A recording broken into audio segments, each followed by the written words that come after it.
अस्सलामुअलैकुम एवरीवन, उम्मीद है आप सब लोग खैरियत से होंगे। तो लास्ट क्लास में, इसी सीरीज़ की जो लास्ट क्लास मैंने ली थी, यानी कि पहली क्लास जो थी क्लास प्रैक्टिस 1, मैं इसको खोल लेता हूँ। इसके हवाले से यहाँ से शुरू करते हैं थोड़ा। तो show more options, open with code. शायद जिन लोगों को प्रॉब्लम होती है ऐसे खोलने में, या उन्होंने ये ऑप्शन मिस कर दिया है कॉन्टेक्स्ट मेन्यू वाला, कि राइट क्लिक करते हैं तो ऑप्शन नहीं आता इनके पास शिफ्ट प्रेस करने के बावजूद, तो उनको परेशान होने की ज़रूरत नहीं है। वो सिंपली ये काम करें कि इसको मैं यहाँ से क्लोज़ कर देता हूँ। ठीक है, क्लोज़ फोल्डर, और इसको मैं बंद कर देता हूँ। अब मुझे क्या करना है, मैंने वी एस कोड खोला अपना, या फिर यहाँ से जाके मैंने वी एस कोड लिखा और वी एस कोड खोल लिया। ठीक है, खोलने के बाद परेशान होने की ज़रूरत नहीं है कि कैसे फ़ोल्डर खोलना है। आप सिंपली इसको ड्रैग करके भी ला सकते हैं वी एस कोड के ऊपर ऐसे, और ये फ़ोल्डर खुल जाएगा। तो इसके लिए परेशान होने की ज़रूरत नहीं है किसी को भी। अच्छा, यहाँ पे लास्ट टाइम जब मैं मॉड्यूल्स के हवाले से बात कर रहा था, तो मैंने इसमें ज़िक्र किया था लीगो ब्लॉक्स और बिल्डिंग ब्लॉक्स के हवाले से। तो उस टाइम पे मैं शायद ये मिस कर गया था कि मैं इसको लीगो ब्लॉक या बिल्डिंग ब्लॉक्स क्यों कह रहा हूँ। बेसिकली लीगो ब्लॉक्स जो होते हैं वो बच्चे जिससे खेलते हैं, वो उससे कुछ ना कुछ चीज़ें बना रहे होते हैं। और अगर हम यहाँ से देखें लीगो ब्लॉक्स किस टाइप के होते हैं, जिसको ना पता हो उसके लिए लीगो ब्लॉक्स। ठीक है, तो लीगो ब्लॉक्स इस तरह के जो ब्लॉक्स होते हैं जिससे बच्चे खेलते हैं, जिससे वो कुछ ना कुछ बिल्ड कर सकते हैं, कोई ना कोई स्ट्रक्चर तैयार कर सकते हैं। ठीक है, टावर्स और कासल्स और कुछ भी। ठीक है, तो बेसिकली ये मकसद था मेरा बताने का, जो कि मैं मिस कर गया उस टाइम पे। अच्छा, इसी तरह जैसे बिल्डिंग ब्लॉक्स होती हैं, हमारे पास बिल्डिंग्स बनती हैं। ठीक है, तो उसमें भी हमारे पास ब्लॉक्स यूज़ होते हैं। तो बस यही टर्म मैं यूज़ करके आपको बताना चाह रहा था कि ब्लॉक्स को जिस तरह से हम यूज़ करते हैं, इसी तरह हम मॉड्यूल्स को यूज़ कर सकते हैं। तो ये बात तो यहाँ पे क्लियर हो गई। अच्छा जी, अब ये मॉड्यूल वाला काम तो हम पहले कर चुके हैं। मैं इस वीडियो में बताना चाह रहा हूँ यूनरी ऑपरेटर्स जो होता है, इसके बारे में स्टूडेंट्स को थोड़ी कन्फ्यूजन है, या शायद बहुत ज़्यादा कन्फ्यूजन है, वो इस चीज़ को समझ नहीं पा रहे हैं। तो मैं इसको ज़रा एक्सप्लेन कर दूँ कि यूनरी ऑपरेटर्स क्या होते हैं और कैसे काम करते हैं। बेसिकली क्या होते हैं ये तो शायद आप लोगों को पता होगा। ठीक है, तो मैं ऐसा करता हूँ कि यहाँ पे कमेंट करके मैं पहले लिख देता हूँ, ये होते हैं यूनरी ऑपरेटर्स, माइनस माइनस और प्लस प्लस। ठीक है, अच्छा, ये जो माइनस माइनस होता है इसको कहते हैं डिक्रीमेंट। ठीक है, और ये जो प्लस प्लस होता है इसको कहते हैं इंक्रीमेंट। इंक्रीमेंट और डिक्रीमेंट। अच्छा, ये जो इंक्रीमेंट और डिक्रीमेंट है ये हम लूप में भी इस्तेमाल करते हैं। फॉर का जो क्लासिक लूप है, हमने लास्ट टाइम लूप चलाया था। ठीक है, अपनी दूसरी सीरीज़ के अंदर हमने लूप्स के बारे में पढ़ा है और उसमें हमने ये यूज़ किया है, अगर किसी को रिकॉल हो रहा हो तो ये होते हैं यूनरी ऑपरेटर्स। अच्छा, ये यूनरी ऑपरेटर्स जो होते हैं ये पोस्ट प्रीफिक्स और पोस्ट प्रीफिक्स होते हैं और प्री प्रीफिक्स होते हैं। कहने का मतलब है, लेट से मैं कोई वेरिएबल बनाता हूँ, let A of type number is equals to 4। ठीक है, और एक वेरिएबल बनाता हूँ let B of type number is equals to 6। ठीक है, सिंपल वेरिएबल्स हैं ऑफ टाइप नंबर। ठीक है, वेरिएबल जैसे बनाते हैं, हमने नंबर टाइप ले ली, इसमें नंबर स्टोर करवा दिया। ठीक है, अब अगर मैं ए प्लस प्लस करता हूँ, ठीक है, तो ये क्या करेगा, ये इसमें वैल्यू ऐड करेगा क्योंकि ये इंक्रीमेंट है। ठीक है, लेकिन ये पोस्ट प्रीफिक्स है। पोस्ट प्रीफिक्स वेरिएबल बन गया ये।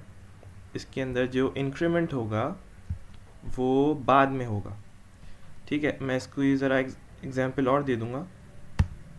और प्लस प्लस ए अगर मैं करूँगा, इसमें भी इंक्रीमेंट होगा, मगर ये जो है ये प्री प्रीफिक्स है। ठीक है, प्री प्रीफिक्स। और अगर मैं इस पोस्ट को इंक्रीमेंट के साथ जोड़ूं तो ये हो जाएगा पोस्ट इंक्रीमेंट। ठीक है, जब इन दोनों की बात होती है जब मैं कहता हूँ पोस्ट प्रीफिक्स तो उसमें दोनों चीज़ें इंक्लूड होती हैं, यानी कि ए प्लस प्लस और ए माइनस माइनस, ठीक है, पोस्ट प्रीफिक्स। और प्री प्रीफिक्स प्लस प्लस ए और माइनस माइनस ए। प्री का मतलब है कि ये जो ऑपरेटर है यूनरी ऑपरेटर, ठीक है,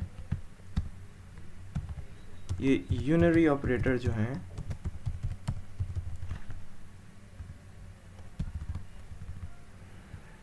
ठीक है, ये पोस्ट प्रीफिक्स और प्री प्रीफिक्स होते हैं। प्री मतलब ऑपरेटर पहले यूज़ है, ऑपरेटर जो हम यूज़ कर रहे हैं वो पहले है और उसके बाद हमारा वेरिएबल का नाम। और पोस्ट प्रीफिक्स में हमारा वेरिएबल का नाम पहले है और पोस्ट प्रीफिक्स और यूनरी ऑपरेटर जो हैं वो बाद में लगे हुए हैं, ठीक है, ये इसमें डिफरेंस है। अब ये इसको और क्या कह सकते हैं, अगर मैं डिक्रीमेंट कर रहा हूँ जैसे कि यहाँ पर, तो मैं इसको कह सकता हूँ पोस्ट डिक्रीमेंट, ठीक है, क्योंकि यहाँ पर बाद में डिक्रीमेंट कर रहा हूँ मैं, तो ये पोस्ट डिक्रीमेंट हो गया इस तरह से।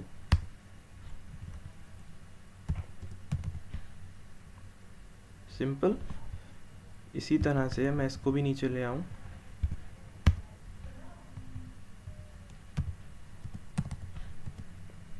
ये हमारे पास हो गया प्री डिक्रीमेंट। और ये क्योंकि इंक्रीमेंट हो रहा है तो ये पोस्ट इंक्रीमेंट हो गया, ठीक है, और ये पहले हो रहा है इंक्रीमेंट तो ये प्री इंक्रीमेंट हो गया, ठीक हो गया। ये दो ऑपरेटर हैं, इंक्रीमेंट और डिक्रीमेंट, ठीक है, post increment post decrement, pre increment pre decrement. अच्छा, अब अगर मैं दोनों के लिए अलग अलग एग्जाम्पल ले लूँ, यहाँ पे कंसोल डॉट लॉग करवाऊँ, कंसोल डॉट लॉग, ठीक है, और इसको फ़िलहाल मैं पूरे को कमेंट कर देता हूँ ताकि यहाँ ठीक से समझा सकूँ।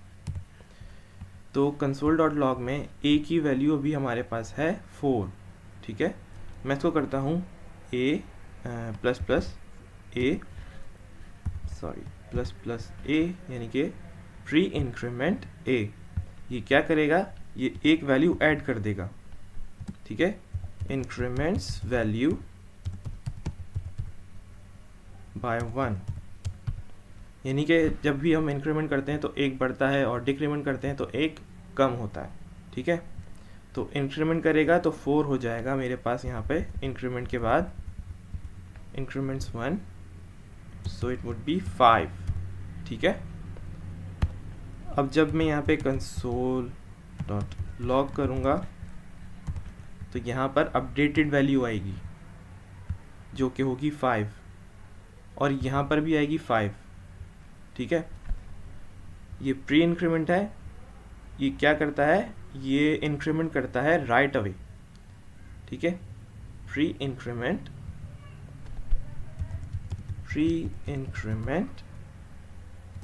अपडेट्स वैल्यू राइट अवे, ठीक है। और उसके बाद अगर मैं इसको दोबारा प्रिंट करूँगा तो सेम जो कि ऊपर वैल्यू आएगी वही आएगी यहाँ पर सेम, ठीक है।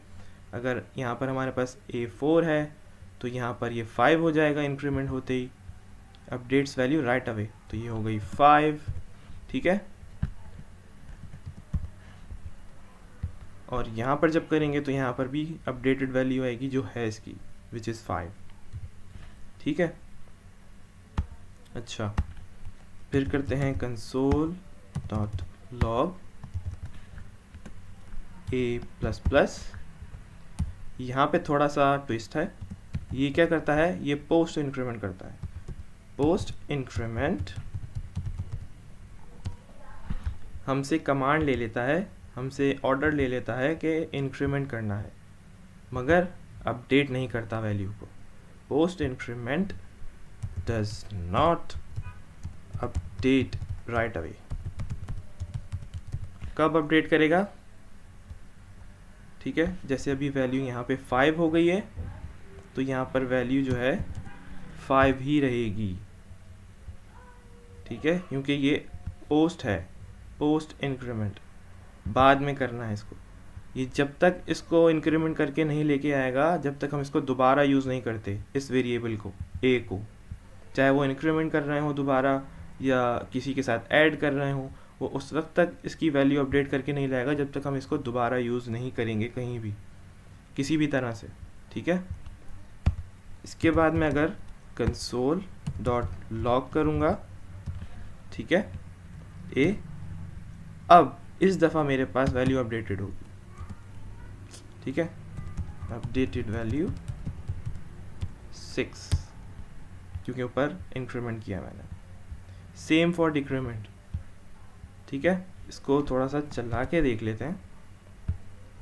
हम पिछली ही क्लास का प्रोजेक्ट यूज़ कर रहे हैं, इससे मेरे ख्याल किसी को कोई प्रॉब्लम होगी, तो इससे कंफ्यूज मत होइएगा कि क्लास प्रैक्टिस 1 है और इससे कंफ्यूज होने की ज़रूरत नहीं है। बस हम यूनरी ऑपरेटर्स पढ़ रहे हैं, ये जहन में होना चाहिए। मैं चलाता हूँ इसको नोड स्पेस में, तो देखें यहाँ पर हमारे पास वैल्यू थी 4 सबसे पहले। ठीक है, यहाँ पर आए प्री इंक्रीमेंट, क्योंकि ये लाइन बाय लाइन चलती है हमारे पास टाइप पे स्क्रिप्ट। ठीक है, तो यहाँ पर ये 4 थी, जब ये नीचे आया इसको प्रिंट करने के लिए मैंने प्री इंक्रीमेंट दे दिया। ठीक है, तो इसने हाथ के हाथ अपडेट कर दी वैल्यू। 4 था, यहाँ पे 5 हो गया और 5 उसने प्रिंट कर दिया।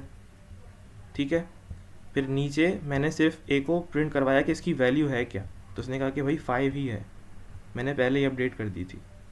ठीक हो गया। फिर उसके बाद दोबारा नीचे आए अगली लाइन पे, तो यहाँ पर पोस्ट इंक्रीमेंट हो रहा है। यहाँ पर इसने कमांड तो ले ली मुझसे, लेकिन इंक्रीमेंट नहीं किया, राइट अवे इंक्रीमेंट नहीं करता। पोस्ट यानी बाद में, बाद में कब, बाद में जब भी यूज़ होगा।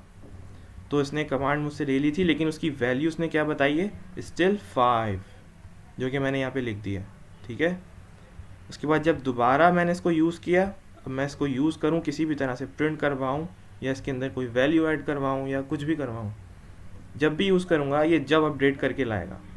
तो अब मेरे पास अपडेटेड वैल्यू क्या है, 6 यहाँ पे इसने प्रिंट किया है।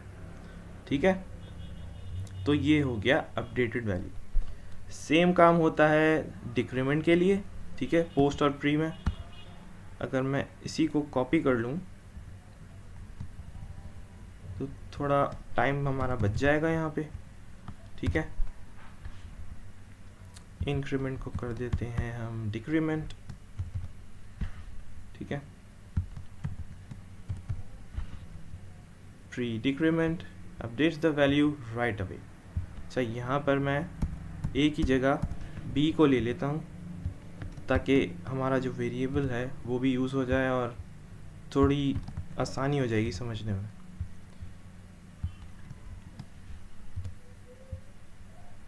क्योंकि ए के साथ हम इंक्रीमेंट कर रहे हैं, बी के साथ डिक्रीमेंट कर लेते हैं। यहाँ पे इंक्रीमेंट किया हुआ है, यहाँ पे हम डिक्रीमेंट करवा देते हैं। Post increment, decrement, post decrement और प्री डिक्रीमेंट। अच्छा, यहाँ पर अब क्या हो रहा है, इसको हम ऊपर ले जाएं थोड़ा, ताकि हमारे पास जो वेरिएबल्स हैं वो दिख जाएं ऊपर।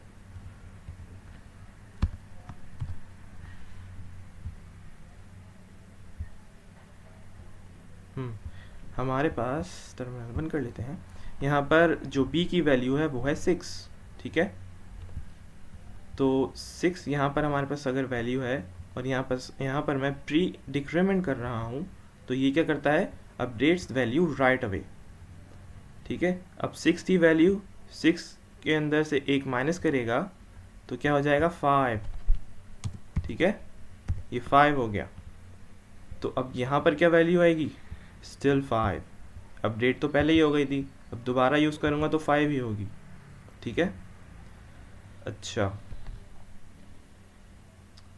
तो जब हम यहाँ पर आएंगे अगले स्टेप पे, वैसे ही लाइन बाय लाइन चलता है क्योंकि, तो अब जब नेक्स्ट पे आएंगे तो हमारे पास वैल्यू हो गई है 5 और यहाँ पर b माइनस माइनस। ठीक है, पोस्ट डिक्रीमेंट, क्योंकि डिक्रीमेंट का जो ऑपरेटर हम यूज़ कर रहे हैं, यूनरी ऑपरेटर, ये बाद में यूज़ कर रहे हैं, तो ये है पोस्ट डिक्रीमेंट।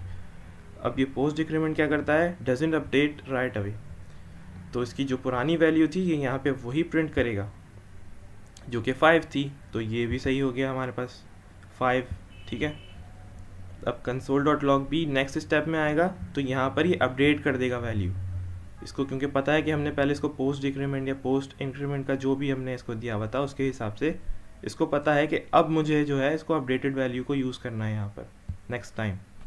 तो यहाँ पे अपडेटेड वैल्यू हमारे पास क्या आएगी, वो होगी 4, क्योंकि हमने डिक्रीमेंट करवाया, पोस्ट डिक्रीमेंट, ठीक हो गया। तो ये 5 से हो जाएगा 4। इसको सेव करते हैं, कंपाइल करते हैं TSC और फिर चला के देख लेते हैं नोड स्पेस मेन। अच्छा, ये जो ऊपर इंक्रीमेंट वाला है ना, मैं इसको ज़रा कमेंट कर दूं क्योंकि बहुत ज़्यादा नंबर हो गए और फिर कंफ्यूजन हो जाएगी। तो सिर्फ डिक्रीमेंट वाला देख लेते हैं, ठीक है। TSC और नोड स्पेस मेन। तो देखें हमारे पास पहले जो वैल्यू थी वो थी 6, b की वैल्यू थी 6। यहाँ पे हमने राइट अवे इंक्रीमेंट करवाना था तो हमने प्री इंक्रीमेंट लगाया, ठीक है। प्री इंक्रीमेंट मतलब कि फ़ौरन अपडेट कर दो, एक फ़ौरन से निकाल दो। इसने एक निकाल दिया, हो गया 5, तो यहाँ पे आ गया 5। नेक्स्ट स्टेप में हम सिर्फ b प्रिंट करवा रहे हैं और कुछ नहीं करवा रहे, तो उसने वही वैल्यू प्रिंट की जो उसकी थी 5, ठीक है 5। उसके बाद यहाँ पे पोस्ट डिक्रीमेंट हुआ तो इसने वही वैल्यू प्रिंट की जो पहले से थी, अपडेट नहीं की, बिकॉज ये पोस्ट डिक्रीमेंट है। पोस्ट मीन्स के बाद में, तो वैल्यू क्योंकि 5 थी तो 5 ही रही और उसने 5 प्रिंट कर दिया।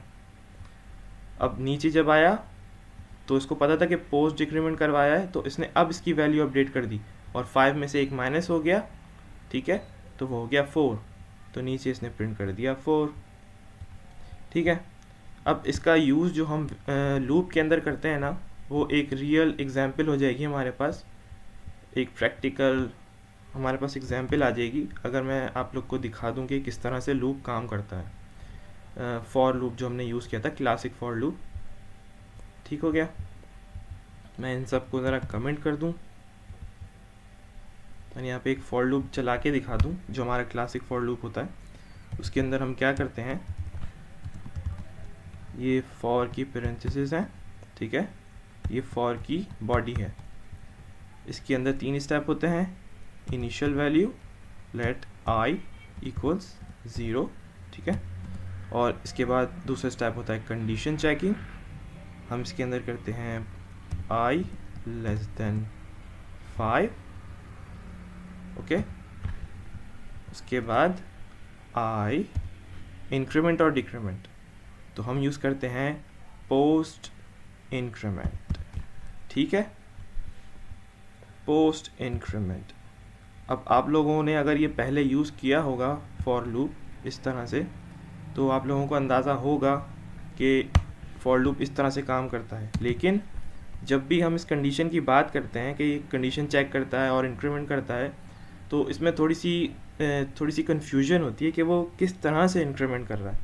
तो वो यही वजह है कि ये पोस्ट और प्री इंक्रीमेंट कर रहा होता है, यूनरी ऑपरेटर को यूज़ कर रहा होता है, इस वजह से।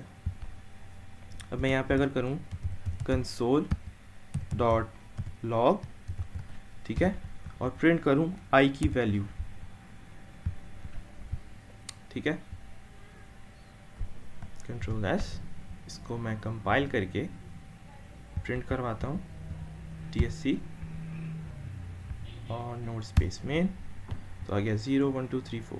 अच्छा, अब मैं थोड़ा सा इसको क्लियर कर दूं कि ये किस तरह से चल रहा है। पहली दफ़ा वैल्यू थी i की 0, ठीक है, i की वैल्यू 0 है और उसने फिर कंडीशन चेक करी कि i जो है वो लेस है 5 से, क्योंकि 0 जो है वो लेस ही होता है, ऑब्वियसली कंडीशन ट्रू हो गई।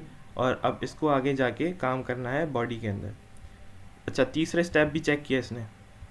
चेक क्या किया, यहाँ से हमसे कमांड ली, हमने कहा कि पोस्ट इंक्रीमेंट कर दो, अगर कंडीशन ट्रू हो गई है तो अगला स्टेप चलाओ और फिर बॉडी में चले जाओ, ठीक है। तो ये फॉर लूप के अंदर कंडीशन पास हो गई, ट्रू हो गई, इसने पोस्ट डिक्रीमेंट किया और ये अंदर चला गया फॉर लूप की बॉडी में।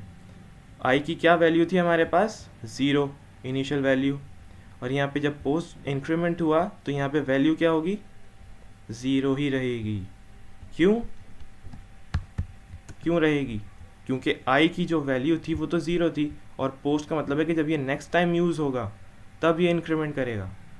ठीक है, तो यहाँ पर इसने पहले 0 को प्रिंट किया। ठीक है, 0 को प्रिंट किया, और जब नेक्स्ट टाइम हम इधर आए तो आई की वैल्यू इसने अपडेट कर दी, जो कि शुरुआत में 0 थी और अब 1 हो गई है इंक्रीमेंट के बाद। ये लूप इस तरह से काम करता है। अब जब ये 1 हो गई है फिर ये कंडीशन में जाएगा, कंडीशन चेक करेगा 1 लेस है 5 से या नहीं, जो कि ऑब्वियसली लेस है, कंडीशन हो गई ट्रू। ठीक है, अब जब कंडीशन ट्रू हो गई अगले स्टेप पे गया, फिर पोस्ट डिक्रीमेंट कर दिया। पोस्ट डिक्रीमेंट करने के बाद यहाँ आया तो आई की क्या वैल्यू थी हमारे पास, वो थी 1। ठीक है, तो उसने यहाँ पे 1 प्रिंट कर दिया। अब जब 1 प्रिंट कर दिया तो दोबारा गया, क्योंकि कंडीशन ट्रू थी तो अभी लूप में ही है। अब जब वापस गया तो उसने कहा कि अब मेरे पास क्या वैल्यू हो गई, क्योंकि अब मैं दोबारा से इसको यूज़ करने वाला हूँ आई को। यहाँ पे आई की वैल्यू 1 थी, यहाँ पे इसने अपडेट कर दी 2 कर दी, क्योंकि ये पोस्ट डिक्रीमेंट था, पोस्ट इंक्रीमेंट था। ठीक है, बाद में अपडेट करता है, नेक्स्ट स्टेप पे अपडेट करता है। आई के साथ मैं कुछ भी कर रहा हूँ, इंक्रीमेंट करवा रहा हूँ, प्रिंट करवा रहा हूँ, जो भी कुछ करवा रहा हूँ, वो नेक्स्ट स्टेप पे जाके फिर उसको अपडेट करता है। ठीक है, तो ये लूप इसी तरह से काम कर रहा होता है। इसके अंदर हमने कंडीशंस भी चेक की हुई हैं और वेरिएबल भी बनाए हुए हैं, और यहाँ पे यूनरी ऑपरेटर भी यूज़ हो रहा है। ठीक है, ये फॉर लूप आप लोगों ने यूज़ किया होगा, लेकिन इस चीज़ को ज़रा आप लोगों ने शायद गौर नहीं किया पहले, या फिर इसको समझाया भी नहीं गया पहले से। तो इसलिए जब हम यूनरी ऑपरेटर्स यूज़ कर रहे हैं तो मैं सोचा कि इसकी मैं एग्जांपल दे दूं कि हम ये यहाँ पर यूज़ कर रहे होते हैं। ठीक है, होपफुली आपको ये क्लियर हो गया होगा यूनरी ऑपरेटर के बारे में कि ये किस तरह से काम करता है। ठीक हो गया, तो ये क्लास प्रैक्टिस के हवाले से था कि आप लोग यूनरी ऑपरेटर्स जो पढ़ रहे हैं तो उनको ये चीज़, इसका कॉन्सेप्ट क्लियर हो जाए कि ये किस तरह से काम करते हैं। ठीक है, एक बार इसको रिकैप कर लेते हैं, और ये वेरिएबल्स भी मैं खोल देता हूँ। ठीक है, ये फॉर लूप जो हम चला रहे हैं इसको मैं कमेंट कर देता हूँ। ये चीज़ आप लोग अगर अपने पास नोट डाउन कर लें समझने के लिए तो आप लोगों को आसानी हो जाएगी कि यूनरी ऑपरेटर्स किस तरह से काम करता है। Pre increment updates value right away, इसको पहले अगर मिल जाती है ऑपरेटर को, अगर हम पहले यूज़ करें और वेरिएबल का नाम बाद में लिखें तो ये वेरिएबल की जो वैल्यू होती है, ठीक है, वो पहले अपडेट करता है, राइट अवे अपडेट कर देता है। ए की वैल्यू 4 थी, 5 हो गई फौरन। ठीक है, नेक्स्ट स्टेप में जाके नहीं करेगा, पहले ही कर देगा, प्री इंक्रीमेंट है। और जब नेक्स्ट स्टेप में जाएंगे तो वो पहले से अपडेटेड है। सही है, पोस्ट इंक्रीमेंट में क्या, बाद में अपडेट करेगा, क्योंकि बाद में यूज़ हो रहा है ऑपरेटर, तो बाद में करेगा तो वैल्यू स्टिल 5 ही है, क्योंकि यहाँ पे अपडेट करके आई है तो 5 है, अभी भी 5 है क्योंकि ये अपडेट नहीं कर रहा। नेक्स्ट स्टेप पे जाएंगे, हम यूज़ कर रहे हैं इसको, अब ये अपडेट करके लेके आएगा, तो वैल्यू हो गई 5 से 6। ठीक हो गया। सेम फॉर डिक्रीमेंट, पहले यूज़ हो रहा है डिक्रीमेंट का ऑपरेटर क्योंकि प्री डिक्रीमेंट है, तो updates the value right away 5 हो गई, क्योंकि वैल्यू यहाँ पे 6 थी। नेक्स्ट स्टेप पे गए, हम सिर्फ प्रिंट करवा रहे हैं तो उसने वही वैल्यू प्रिंट करनी है जो पहले थी, 5। ओके, अच्छा, यहाँ पे पोस्ट डिक्रीमेंट हो रहा है क्योंकि ऑपरेटर बाद में यूज़ हो रहा है और वेरिएबल का नाम पहले है, तो ये बाद में अपडेट करेगा, तो हमारे पास वही वैल्यू है जो स्टिल हमारे पास पिछले स्टेप में थी। ठीक है, 5 थी तो 5 ही रहेगी। जब अगले स्टेप में गए तो इसने अपडेट कर दी क्योंकि पोस्ट डिक्रीमेंट था, तो 5 से 4 हो गई वैल्यू और यहाँ पे 4 प्रिंट कर दिया। ठीक हो गया। ये नोट्स आप लोग चाहें तो बना सकते हैं, इसके हवाले से इसको नोट डाउन कर सकते हैं कि यूनरी ऑपरेटर्स किस तरह से काम करता है।